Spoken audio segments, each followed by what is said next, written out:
Hello and welcome to SPM IS Academy. Today we will analyze important newspaper articles of 9th June 2022. Please note you can download the PDF version of today's newspaper analysis by clicking the link given in the comment section. You can also join our WhatsApp group through the link given in the description section for more study materials.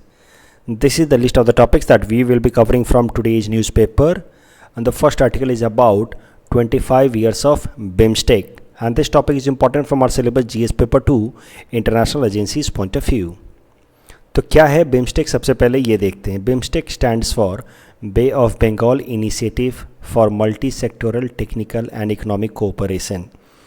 तो as the name itself suggests, it is a regional cooperation amongst the countries who share their coast with Bay of Bengal. तो इसके total जो members हैं, there are 9 members. I am so sorry, there are 7 members of BIMSTEC. Out of the 7 members 5 are from South Asia. ये हैं Bangladesh, Bhutan, India, Nepal, Sri Lanka. तो ध्यान रखने वाली बात यह है कि साउथ एशिया से 2 कंट्रीज, मालदीव और पाकिस्तान, उसके अलावा अफगानिस्तान भी इसका मेंबर नहीं है. जबकि there are 2 members from south east Asia, that is Myanmar and Thailand. तो total there are 7 members of BIMSTEC. अभी बिम्स्टेक कैसे बना था वो भी ज़रा देखते हैं. BIMSTEC was created in June 1997, but when it was created it was BISTEC, बिस्टेक, क्योंकि उस टाइम में there were only Bangladesh, India, Sri Lanka, Thailand as members. It was created as a result of Bangkok declaration. बाद में म्यांमार ने इसको join किया in late 1997 and in 2004 remaining 2 countries Nepal and Bhutan joint it. Or the first BIMSTEC summit after joining of Nepal and Bhutan completely, it became BIMSTEC. So the first BIMSTEC summit was held in 2004. BIMSTEC headquarter is in Dhaka, Bangladesh. इसको याद रखना. इस बार जब APSC का interview चल रहा था तो कुछ PSI और ऑप्शन स्टूडेंट से इंटरव्यू बोर्ड ने पूछा कि सार्क का हेडक्वार्टर कहाँ है. तो हो सकता है इस बार आपसे बिम्स्टेक का हेडक्वार्टर भी पूछ ले, क्योंकि इस साल बिम्स्टेक ज़्यादा इंपॉर्टेंट रहेगा. रीजन बीइंग बिम्स्टेक के 25 साल पूरे हो गए. As you can see, BIMSTEC was created in 1997. Of course, at that time it was not BIMSTEC, it was BISTEC. But इसके 25 साल पूरे हो गए हैं. इस कारण से इस बार के लिए प्रीलिम्स हो या मेंस हो, BIMSTEC will remain the important topic. So BIMSTEC का अगर सिग्निफिकेंस देखें तो BIMSTEC will act as, it is expected from BIMSTEC that it will act as a bridge between South Asia and South East Asian countries. कुछ countries जिसके South Asia से हैं members और कुछ साउथ ईस्ट एशिया से हैं. BIMSTEC और बाकी सारे रीजनल ग्रुपिंग्स में क्या मुख्य अंतर है वो भी ज़रा समझिए. देखिए, बाकी सारे जो रीजनल ग्रुपिंग्स होते हैं they are not very much sector specific या सेक्टर ड्रिवन. सेक्टर ड्रिवन से हमारा क्या मतलब है वो भी ज़रा देखिए.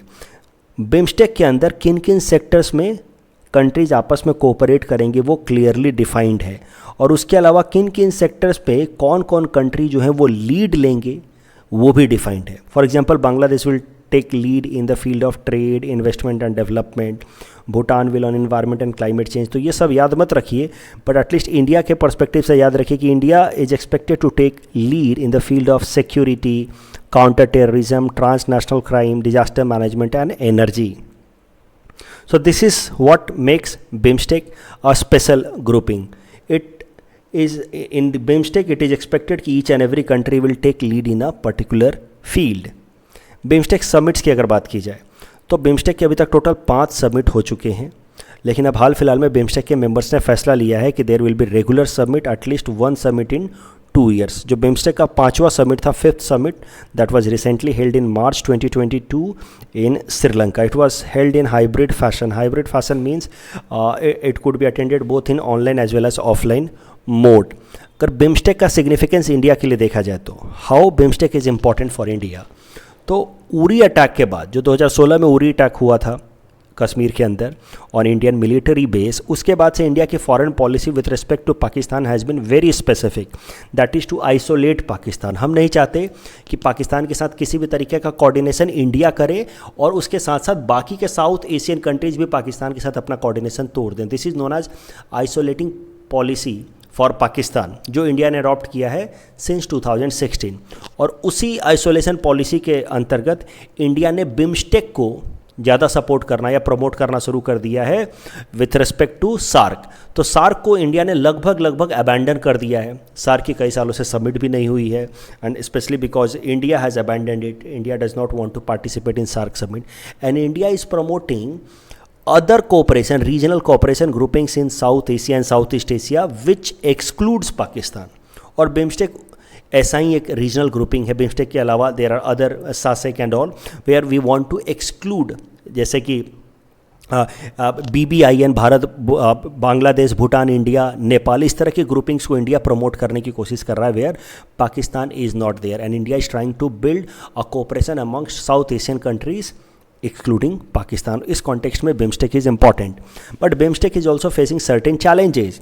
बिम्स्टेक के अंदर there are some internal fault lines या कन्फ्लिक्ट। सबसे बड़ा फॉल्ट लाइन है Rohingya issues. Rohingya issue is creating major conflict between the two significant grouping और countries of BIMSTEC, that is Bangladesh and Myanmar. Rohingyas कौन है, कैसे ये बांग्लादेश और म्यांमार के बीच में कन्फ्लिक्ट क्रिएट कर रहे हैं, ये कुछ दिनों पहले मैं आपको ऑलरेडी बता चुका हूँ। Rohingyas are the stateless people who have been forced to move out of Rakhine state of Myanmar and are forced to live in the Cox's Bazar refugee camps of Bangladesh. उसके अलावा जो मिलिट्री जनता रूल आ गई है Myanmar के अंदर, जो military कू हुआ है म्यांमार के अंदर, this because of this the world countries are putting pressure on Myanmar. They want Myanmar to get isolated, और इस कारण से it is becoming difficult for other BIMSTEC countries to continue the same kind of cooperation with Myanmar। और तीसरा Sri Lankan crisis. Sri Lanka is facing political and economic crisis, and in that context it is getting difficult for other BIMSTEC countries to revive Sri Lanka। It is other BIMSTEC countries are not able to find a viable solution to help Sri Lanka out of this crisis। तो ये तीन major issues हैं जो BIMSTEC grouping हाल फिलहाल में face कर रहा है। इस टॉपिक के बेसिस पे ये प्रीलिम्स प्रैक्टिस क्वेश्चन हमने आपको दे रखा है। Please attempt this question and you can submit the answer in the comment section. The next article is about surrogacy law, and this topic is important from our syllabus GS paper two governance point of view. सबसे पहले देखते हैं कि surrogacy law India में किस कानून के अंतर्गत इम्प्लीमेंट किया जाता है। तो that is surrogacy act of 2021। इसको प्रपोज कर दिया गया था, जब बिल रखा गया था 2016 में ही, but it became a law. It was passed and properly made a law in 2021। So that is what is known as surrogacy act of 2021। क्या है सरोगेसी एक्ट 2021 के कुछ इंपॉर्टेंट बातें, वो एक एक करके देखते हैं। सबसे पहले it defines surrogacy. So it defines surrogacy as a practice where a woman undertakes to give birth to a child for another couple। So this couple will hire a woman who will give birth to their child, and this case this woman will be known as a surrogate mother, and this process will be known as surrogacy। अब इस कानून के हिसाब से only altruistic surrogacy is allowed। altruistic surrogacy मतलब पैसे के लिए, कॉमर्शियल पर्पसेस के लिए ये वुमन जो है वो सरोगेसी नहीं कर सकती है। इसको करना होगा surrogacy only out of some goodwill gesture, may be for near dear one family and friends. So that is the meaning of altruistic surrogacy. There can not be commercial surrogacy. उसके अलावा only medical expenses and insurance coverage is provided by the couple for the surrogate mother. No monetary compensation is given, no monetary consideration is there। that is the meaning of altruistic surrogacy। उसके अलावा who else are eligible for surrogacy? तो under the surrogacy act only a married couple can opt for surrogacy, and that too only on medical grounds. अगर उनके खुद के बच्चे ना हो पा रहे हों, then only a married couple can opt for surrogacy. और मैरिड कपल का यहाँ पे डेफिनेशन है between Indian man and women. तो आपको वैसे भी पता है कि हमारे यहाँ पे होमोजीनस मैरिजेस जो हैं उनका कोई लीगल आइडेंटिटी नहीं है। सो मैरिड कपल का मतलब marriage between man and women, only they can have a surrogate child, and that too only if they are having some medical conditions। There is also age criteria। For example, the woman who wants to have a surrogate child must be in the age group of 23 to 50, while the man should be between the age group of 26 to 55 years, and the couple must be married for at least 5 years। यानी कि 5 साल तक couple married होने चाहिए, और 5 साल तक उनको ट्राई करना होगा कि उनके खुद के बच्चे हो जाएं। If they are not able to have their own child, then only they can opt for surrogacy. तो ये है सरोगेसी का कानून। There are many more in eligibility criteria as well, कि कौन कौन लोग सरोगेट चाइल्ड नहीं कर सकते हैं। तो couple having child of their own, अगर कोई ऐसा परिवार है, ऐसे कपल है जिनका खुद का बच्चा है, they can not have surrogacy. This law also allows single woman to resort for surrogacy but only if she is a widow or a divorcee and that too between age of 35 to 45 years. यानी कि unmarried single woman cannot have a surrogate child and single men can never have a surrogate child. Eligibility criteria for surrogate mother. कौन surrogacy ले सकती हैं? Who can be a surrogate mother? So only a close relative of the couple can be a surrogate mother. As you know, only altruistic surrogacy is allowed. And the surrogate mother must be married and should have children of her own and she must be between the age of 25 to 35 years. अब ये सब चीज़ देख करके आपको क्या समझ आ रहा है कि कितना सारा लिमिटेशन है सरोगेसी को लेकर के हमारे देश के अंदर. मतलब practising surrogacy is not easy in India. आखिर सरोगेसी को लेकर के इतना स्ट्रिंजेंट लॉ क्यों बनाया गया वो भी ज़रा समझिए. India was becoming hub for surrogacy. India में गरीबी ज़्यादा है, तो आप सब समझते ही हैं. तो पूरे दुनिया भर के अलग अलग जगहों से कपल आते थे इंडिया में जब ये सरोगेसी लॉ से पहले, और वो इंडिया में आकर के फिर वो किसी गरीब वुमेन को ढूंढते थे for the purpose of surrogacy. And many underprivileged women would go for surrogacy just for the sake of some petty amount. तो इस कारण से हो क्या रहा था, मदरहुड जो ममता जिसको कहते हैं, दैट वाज गेटिंग कॉमर्शियलाइज्ड. ये एक तरीके की अनएथिकल या इमोरल प्रैक्टिस हो रही थी. Motherhood is considered to be very sacred specially in country like India and that was getting commercialised. तो इस कारण से इस तरह का स्ट्रिंजेंट लॉ बनाने की जरूरत पड़ी. उसके अलावा women were also getting exploited. कई सारे women who were engage in to surrogacy as a surrogate mother, they were being exploited by the unscrupulous middle man. आपने मूवी देख रखी होगी ना मिमी, वो भी कुछ इसी तरह के कॉन्सेप्ट पे है. एक एग्जांपल मैंने सरोगेसी के मिसयूज का दे रखा है यहाँ पे. In 2008 a Japanese couple began the process of surrogacy in Gujarat, but before the child was born the couple got separated and they refuse to take the child. तो इस तरह के कई सारे केसेज होने लगे और इस कारण से भारत सरकार ने इतना स्ट्रिंजेंट लॉ बना दिया सरोगेसी का. तो what is the issue with the surrogacy act in India? It is having excessive regulation, it is very stringent. And इससे दिक्कतें क्या हो रही हैं कि even a genuine couple find it difficult to avail the benefit of surrogacy. इतने सारे नियम कानून है, ये एज लिमिटेशन होना चाहिए, ये दे सकता है, वो नहीं कर सकता, ऑल्ट्रुइस्टिक होना चाहिए. तो that is Y even the genuine couple are not able to avail the benefit of the technology of surrogacy and there is some underground illegal surrogate industry running on. जब भी किसी चीज़ पे बहुत ज़्यादा रिस्ट्रिक्शन लगा देंगे तो क्या होगा, इलीगल तरीके से वो काम शुरू हो जाएगा. जैसे कहते हैं ना, जैसे आपने रईस मूवी देखी होगी, गुजरात के अंदर बहुत सारा इलीगल तरीके से शराब बिकता है because it is a dry state. ऐसे ही केसेस बिहार से भी निकल के आ रहे हैं. So this is problem happening with the surrogacy as well. When you put such a stringent norm with respect to a particular thing, then that particular activity is carried underground or in illegal fashion. यही शायद से surrogacy के लिए भी हो रहा है. और करंट इशू भी इसी से रिलेटेड है. A female petitioner has filed a petition in Delhi High Court where she has questioned की about marital status, age, gender being criteria for practicing surrogacy. बोले ये सब का क्या सेंस है कि ये एज होना चाहिए, मैरिड होना चाहिए, what sense does it make? उस फीमेल पेटिशनर का ये कहना है कि she already has a child but she does not want to have her second child through her own body because she has to juggle with work and she does not want to get through the same trauma that she had with the first child. So why cannot she have the second child through surrogacy? Why there are so many regulations? And she had challenged the rationing or reasoning behind such a stringent surrogacy norms under Surrogacy Act in Delhi High Court. तो Delhi high court इस पर सुनवाई करेगी. The next article is about green jobs. This topic is important from our syllabus GS paper 3 environment point of view. तो देखिए, जो world environment day 5 जून को मनाया गया था, उस दिन प्रधानमंत्री नरेंद्र मोदी जी ने अपने स्पीच के दौरान एक बात कही थी कि India is trying to create many green jobs in coming decade. तो इस कारण से आपको समझना चाहिए कि ग्रीन जॉब्स होते क्या हैं, क्योंकि प्रधानमंत्री नरेंद्र मोदी जी ने इस्तेमाल किया तो हो सकता है प्रीलिम्स वगैरह में कहीं इस्तेमाल कर पूछ लिया जाए, हो सकता है मेंस में आप इसका इस्तेमाल कर लें इनडायरेक्टली. तो green jobs refer to a class of jobs that are directly having positive impact on the planet. तो ऐसा कोई भी जॉब जो इन्वायरमेंट को और बेहतर बनाता है, रिजुविनेट करता है, उसको हम लोग ग्रीन जॉब कह सकते हैं. So they are aimed at reducing the negative environmental impact of economic sector. तो जो भी इकोनॉमिक एक्टिविटीज़ हैं उसका इन्वायरमेंट पे अगर निगेटिव इम्पैक्ट होने से कम किया जा रहा है तो उसको हम लोग ग्रीन जॉब्स कह सकते हैं. For example recycling workers, agricultural equipment technicians, solar installer, environmental specialist, even Ola cabs.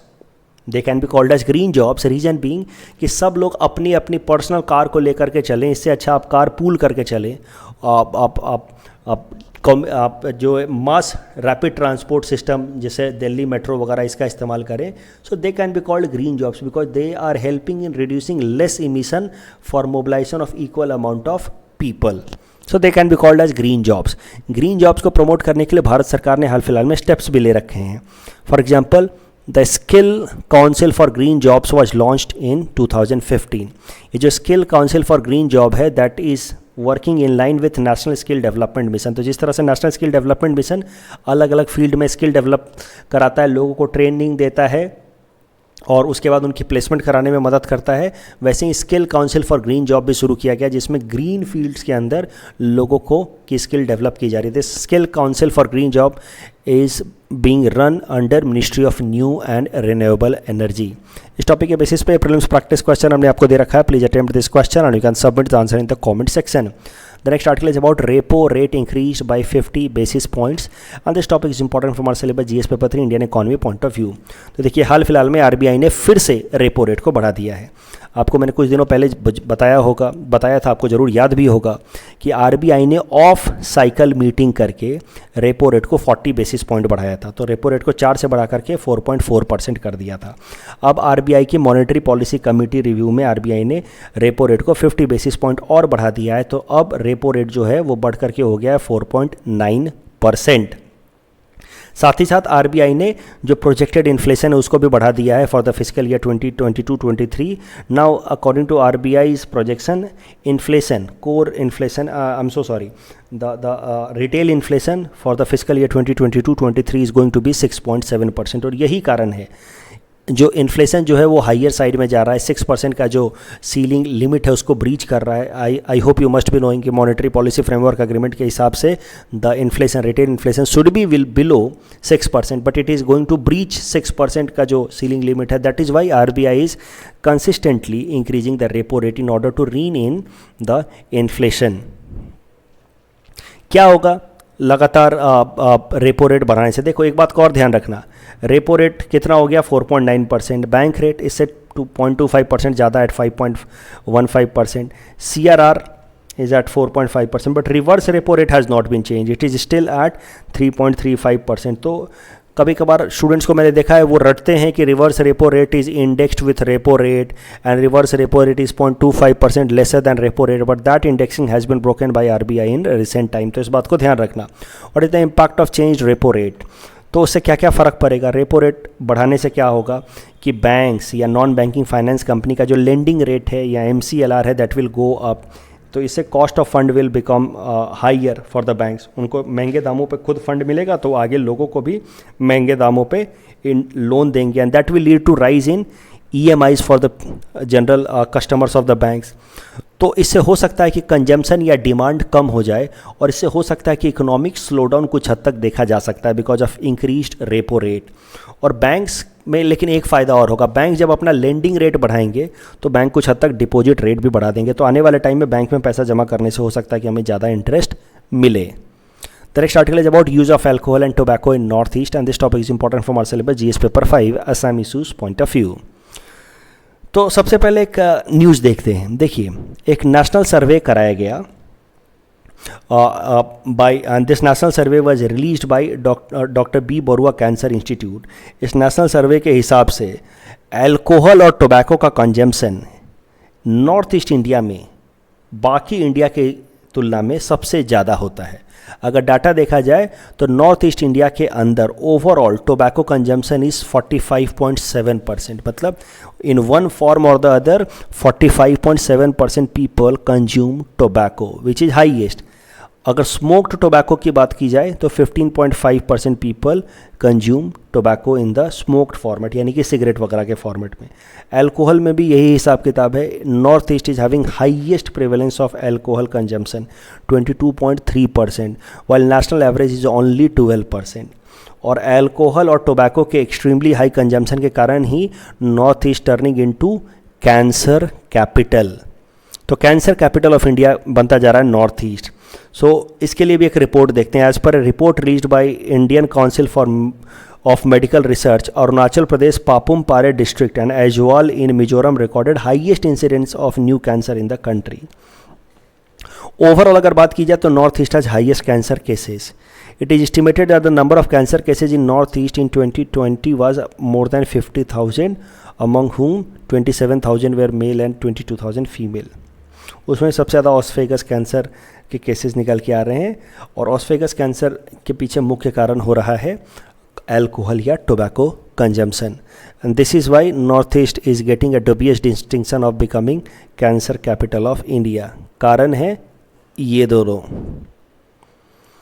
और प्रॉब्लम क्या है नॉर्थ ईस्ट के अंदर? कैंसर पेशेंट्स का ज़्यादा हमारे पास कैंसर के इंस्टीट्यूट्स हैं नहीं. Doctor B Barua cancer institute is the only cancer specialist institute in the entire northeast. Baki a lack of awareness amongst people regarding cancer symptoms and wrong diagnosis in the early phase में cancer का सही diagnosis ना हो तो it can be fatal. और हमारे state में या पूरे नॉर्थ ईस्ट में अर्ली स्टेजेस में कैंसर डिटेक्ट भी नहीं होता है, सही डायग्नोसिस भी नहीं होती है, and this causes high mortality rate in cancer. तो एक तो हम कैंसर कैपिटल बने हुए हैं, ज़्यादा से ज़्यादा इंसिडेंट्स हो रहे हैं कैंसर से, और दूसरा अर्ली डायग्नोसिस ना होने के कारण फर्टिलिटी रेट भी ज़्यादा हो रही है. कल जो हमने आपको प्रैक्टिस क्वेश्चन दिया था उसका आंसर देख लेते हैं. तो which of the following can be nuclear weapon state as per NPT? Correct answer is China and France because they are part of P5, so the correct answer is 1 and 2. And which one of the following schedule talks about seat allocation for states in Rajya Sabha? Correct answer is option B, 4th schedule. Or a bill pending Rajya Sabha which has not been passed by Lok Sabha shall lapse on dissolution of Lok Sabha. This is wrong. ऐसा नहीं होता है. And the bill pending in parliament shall lapse by reason of prorogation of house. This is also wrong. Prorogation से कोई bill lapse नहीं होता. तो both statements are wrong. Correct answer is option D. That's all from our side for today. Thanks for watching.